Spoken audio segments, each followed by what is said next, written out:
Welcome back to the channel. Today we're stepping back in time to take a detailed, in-depth look at one of the most recognizable cars in automotive history, the 1985 Volkswagen Beetle. While it may not turn heads with speed or luxury, it commands attention in a very different way, with charm, personality, and a legacy that few cars can match. Produced in its later years mainly in Mexico and Brazil, the 1985 Beetle is one of the final iterations of a design that began over 5 decades earlier. By this point, the car had seen subtle refinements, but the soul of the Beetle remained completely intact. Looking at the car from the front, what immediately stands out is the unmistakable face.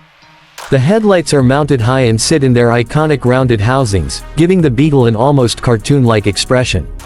The gentle slope of the hood, the upright windshield, and the simple chrome bumper complete the look. There are no harsh lines or overly aggressive details. Everything is rounded, soft, approachable. Even the turn signals mounted on the fenders maintain that smooth continuity. Despite being built in the mid-80s, it still looks like something from an earlier, more innocent era.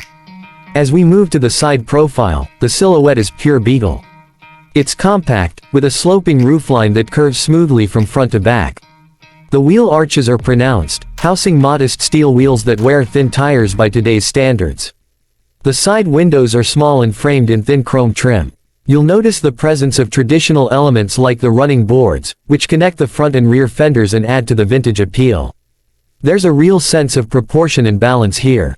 The doors are tall relative to the car's overall height, making ingress surprisingly easy, even though the vehicle itself is quite small. Now let's look at the rear.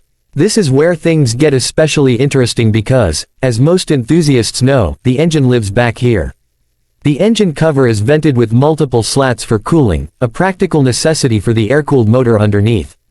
The tail lights had been updated by this year to slightly larger versions than the early models, and safety-minded bumper overriders were also added.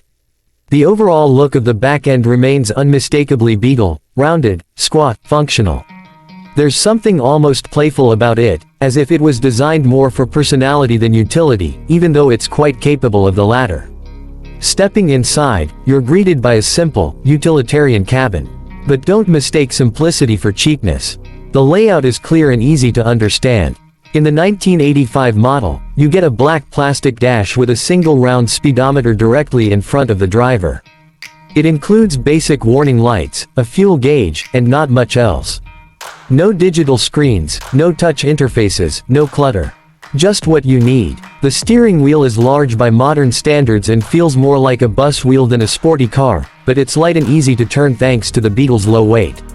The seats are upright and firm, upholstered in vinyl or cloth depending on the trim, and surprisingly comfortable over short to medium drives. There's a back seat too, though it's best reserved for smaller passengers or additional luggage. The trunk, as you'd expect, is in the front, shallow, but wide enough to carry groceries, a backpack, or a small suitcase. Visibility is excellent all around thanks to the slim pillars and upright design. You feel connected to the outside world in a way that modern cars sometimes isolate you from. Under the rear hatch lies the heart of the Beetle, an air-cooled, flat-4 engine. In 1985, this engine typically displaced 1.6 liters and produced around 50 horsepower. That might not sound like much, and it isn't, but it's enough to get this lightweight machine moving at a respectable pace. 0 to 60. Let's just say you'll get there, eventually. But speed was never the point.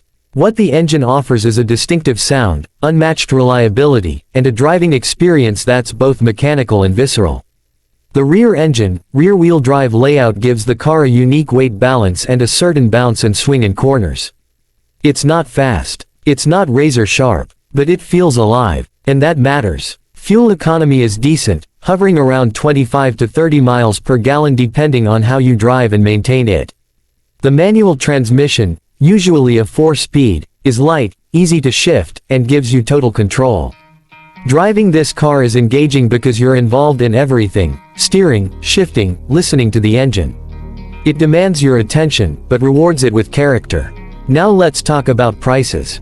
Because these cars were produced well into the 2000s in some markets, you can find a wide range of 1985 models depending on condition and originality.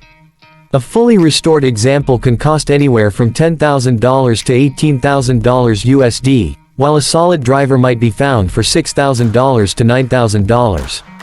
Beware of rust, especially in the floor pans and wheel wells, and look for maintenance records. Parts are still relatively easy to source, and thanks to the car's simplicity, repairs can often be done at home with basic tools. So who is this car for? If you're looking for cutting-edge tech, blazing performance, or luxury features, the 1985 Beetle isn't going to impress you. But if you want a vehicle that connects you with the road, makes you smile every time you see it, and has one of the most enthusiastic fanbases on the planet, this car is absolutely worth considering. It's ideal as a weekend cruiser, a nostalgic project, or even a first classic car for someone just getting into vintage motoring. It's incredibly easy to work on, incredibly forgiving to drive, and it teaches you to appreciate the fundamentals of driving. As we wrap things up, it's clear the 1985 Volkswagen Beetle isn't just a car, it's an experience. It stands as one of the few cars that managed to maintain its identity for nearly half a century. It doesn't try to be something it's not. It's not flashy, not luxurious, and not particularly fast. But it is iconic. It's honest. It's fun. It's a car with soul, built at a time when most vehicles had started losing theirs. Whether you're a diehard VW fan or just someone curious about automotive history, the Beetle is worth your time. Thanks for watching this detailed review. If you enjoyed this kind of in-depth look at classic cars, hit the like button and subscribe for more automotive storytelling. Let us know in the comments what classic you'd like to see next. Until then, keep your wheels rolling and your heart open to the cars that shape the road we drive today.